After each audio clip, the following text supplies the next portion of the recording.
भाई दादा तुम आगे बढ़ो। दादा काल तुमचा वाढदिवस झाला, वाढदिवसाची भेट आम्हाला जुन्नर शहरवासियांना सगळ्यांनी घोषणा करा जरा जोरात. पुण्यश्लोक छत्रपती श्री शिवाजी महाराज की, धर्मवीर छत्रपती श्री संभाजी महाराज की, भारत माता की, हिंदू धर्म की, जय श्रीराम, जय जय श्रीराम. संपूर्ण जगाला पवित्र अशी असणारी ही भूमी, ज्यांच्या जन्मानं पुनीत झालेली ही शिवनेरीची जुन्नर भूमी, या जुन्नर भूमीतील आज नगर परिषदेची निवडणूक होतीये. या पदयात्रेच्या माध्यमातून आज आम्ही सर्व बाजारपेठेमध्ये फिरत असताना माझ्याबरोबर उपस्थित असलेले आमचे नेते आदरणीय आशाताई, आदरणीय संतोष नाना, आदरणीय युवा मोर्चाचे आदरणीय आमचे अध्यक्ष गणेश भाऊ, सगळे उमेदवार, सगळे या परिसरातील माझे पक्षातील ज्येष्ठ श्रेष्ठ कार्यकर्ते, माझ्या माता भगिनी, पहिल्यांदा मुलाखती ज्यावेळेस जुन्नर नगरपालिकेच्या नगर परिषदेसंदर्भात आम्ही घेतल्या आशाताईंना आम्ही, त्यावेळेस आमच्याकडं सगळ्या प्रभागांमध्ये उमेदवार होते. सगळ्या प्रभागांमध्ये उमेदवार म्हणून आमच्याकडं उमेदवारी सुद्धा मागितली होती आणि आम्ही पूर्णपणे चांगल्या मुलाखती त्या ठिकाणी गेल्या होत्या. त्याच्या पुढे जाऊन एक सांगतो, एक 2 प्रभाग असे की जिथं कुणालाच उमेदवार उभं करण्याची इच्छा नव्हती. तिथे गेलं तर असं समजायचं की असं वाटायचं त्या 2 वार्डांमध्ये जसं की यांना मालेगावमध्ये राहून उभं राहायचं, अशी परिस्थिती आहे. पण त्या ठिकाणी सुद्धा आमचे 2 शिलेदार तयार होते. 2 शिलेदार, आणि ते 2 शिलेदार काय म्हणत होते माहिती आहे? दादा आम्हाला माहिती आहे की या परिसरामध्ये आपल्या विचारधारेला मानणारे लोक कमी आहेत, पण आम्हाला त्या ठिकाणी कमळ घेऊन उभं राहायचं. अशी जिद्द असणारे कार्यकर्ते ज्यावेळेस मुलाखतीला आले त्यावेळेस मलाही बरं वाटलं की या भूमीमध्ये अशा परिस्थितीमध्ये सुद्धा त्या ठिकाणी उभं राहण्याची धमक असलेले कार्यकर्ते या ठिकाणी आहेत.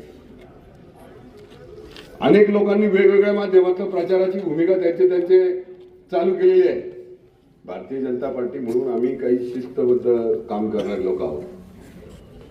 शिस्तबद्ध काम करताना आमच्या ज्या पण काही उमेदवार आहेत, नगराध्यक्षाच्या असतील किंवा 7 नगरसेवक आमच्या असतील, त्या सगळ्यांची प्रामाणिक भूमिका नानांनी किंवा सांगितली आता की कुणालाही राजकीय किंवा व्यावसायिक असं म्हणून पार्श्वभूमी नाही, सगळे सर्वसामान्य परिवाराचे लोक आहेत. मी तर आल्यानंतर पाहिलं तर आपल्या उमेदवारासाठी त्याच्या परिवारातील लोक किती व्याकुळतेनं लोकांपुढं मतदान मागतायत. जर हीच लोक जर प्रस्थापितांच्या घरातली असती तर ही वेळ आली असती का? खऱ्या अर्थानं जुन्नर नगर परिषदेमध्ये विकास आणि त्याबरोबर संरक्षण हे असलं पाहिजे. विकास करताना समाजातील सर्व घटकांना बरोबर घेऊन सगळ्यांना न्याय देण्याची भूमिका ही आपली असली पाहिजे.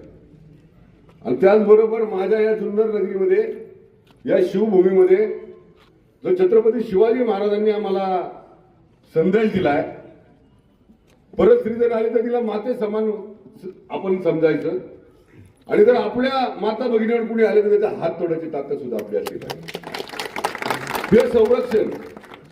हे संरक्षण माझी या जुन्नर नगरीतली प्रत्येक माता भगिनी सुरक्षित वाटली पाहिजे, प्रत्येक समाजाची.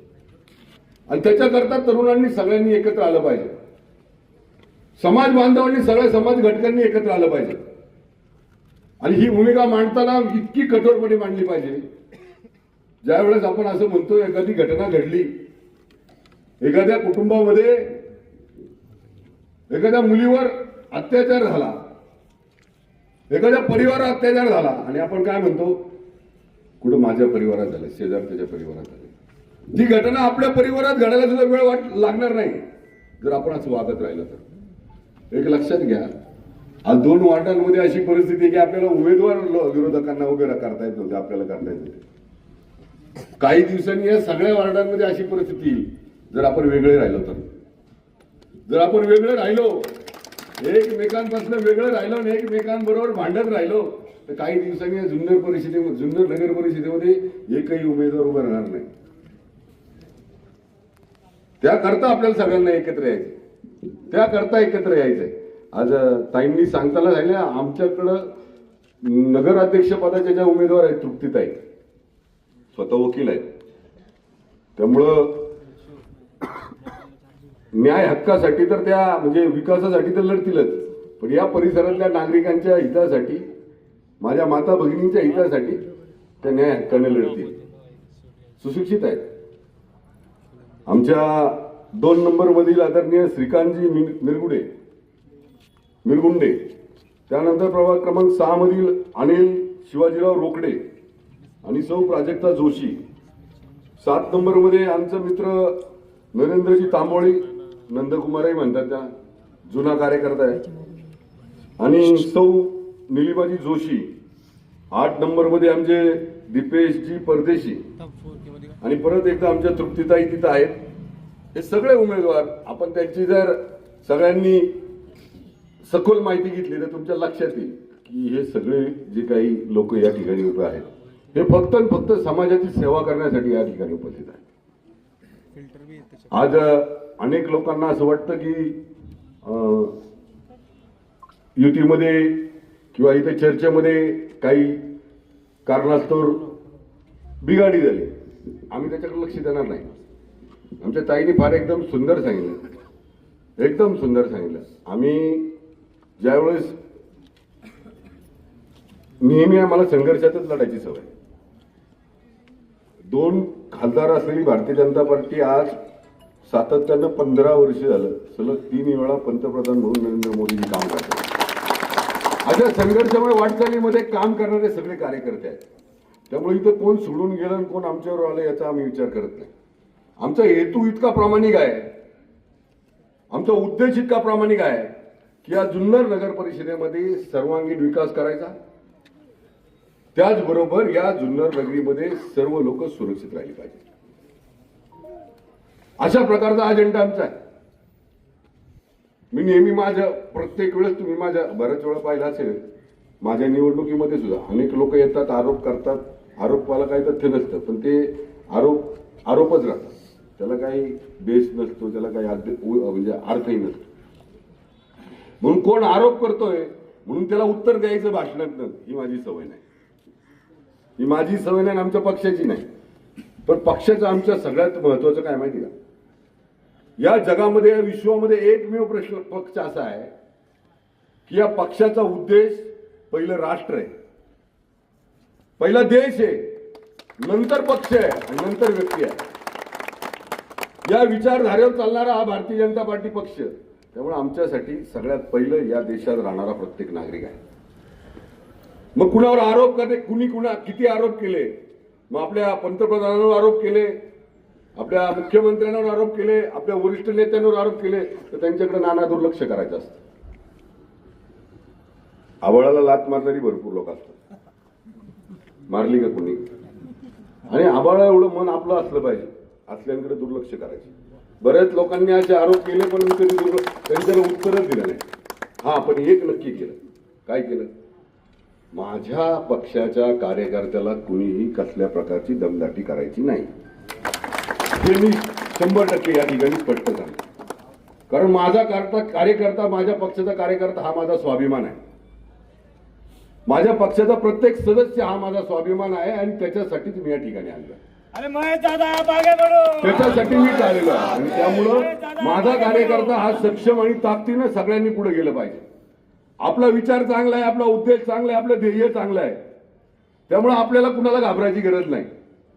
आपला उद्देश प्रामाणिक आहे, आपला उद्देश एकदम स्पष्ट आहे. आम्हाला या जुन्नर आणि आजूबाजूच्या परिसराचा सर्वांगीण विकास करायचा आहे. या जुन्नरमध्ये असलेल्या सगळ्या ज्या पण योजना आजपर्यंत प्रलंबित आहेत, ज्या पण सुविधा प्रलंबित आहेत, त्या पूर्ण करायच्या. आणि आमच्या तृप्तीताईंकडे पहा तुम्ही, तो आत्मविश्वास तुम्हाला मिळेल. आमच्या सगळ्या 7 नगरसेवकांकडे पहा, मग तुम्हाला तो आत्मविश्वास मिळेल.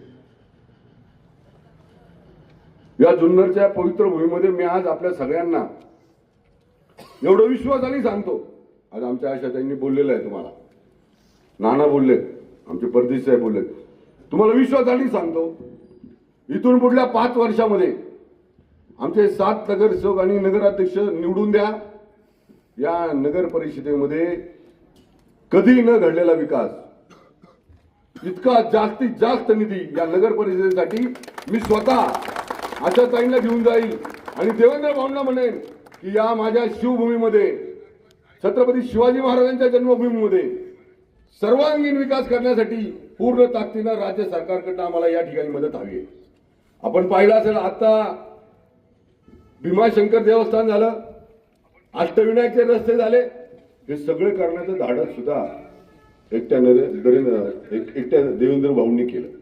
याच्या अगोदर सगळे पर्यटक येत होते, पण सगळे रस्ते करायचं काम आदरणीय देवेंद्रजींनी 2014 ते 2019 मध्ये केलं. आताही ते करतायत. हे सगळं करत असताना त्यांच्या समोर किती लोकांनी त्यांच्यावर आरोप केले, तर त्यांनी त्या आरोपाकडे दुर्लक्ष केलं. पण त्यांचा उद्देश एकदम स्पष्ट होता, त्यांनी उद्देश गाठलं, ते म्हणजे विकासाचं. त्याच दृष्टीने आज मी सांगतो तुम्हाला, या जुन्नरमध्ये पुढल्या 5 वर्षानंतर सगळे माझे पत्रकार बांधव इथं उपस्थित आहेत, त्यांच्या साक्षीने सांगतो, पुढल्या 5 वर्षानंतर या जुन्नर नगरीचा कायापालट झाल्याशिवाय आम्ही ठाम बसणार नाही, असा एक विश्वास या निमित्तानं देतो. आणि आपल्या सगळ्यांना या पदयात्रेमध्ये आपण सर्वजण आलात, मोठ्या संख्येने उपस्थिती दाखवली. मला विश्वास आहे आजच्या या पदयात्रेमुळे 2 तारखेला जे मतदान होईल, ते मतदान हे या जुन्नर मधील सुजाण नागरिक, सुजाण मतदार हे आपल्या विकासासाठी, आपल्या भविष्याच्या विकासासाठी, भविष्यातल्या पिढीच्या विकासासाठी आणि सगळ्यात महत्वाचं म्हणजे माझ्या परिवारातल्या प्रत्येक कुटुंबातल्या माता भगिनीच्या संरक्षणासाठी हे मतदान भारतीय जनता पार्टीला करतील, हा विश्वास या निमित्तानं मला वाटतो. मी या निमित्तानं सगळ्यांचं धन्यवाद देतो आणि थांबतो. जय हिंद, जय महाराष्ट्र, जय श्रीराम. या ठिकाणी दादांना विनंती करतो की एक लोणाराळी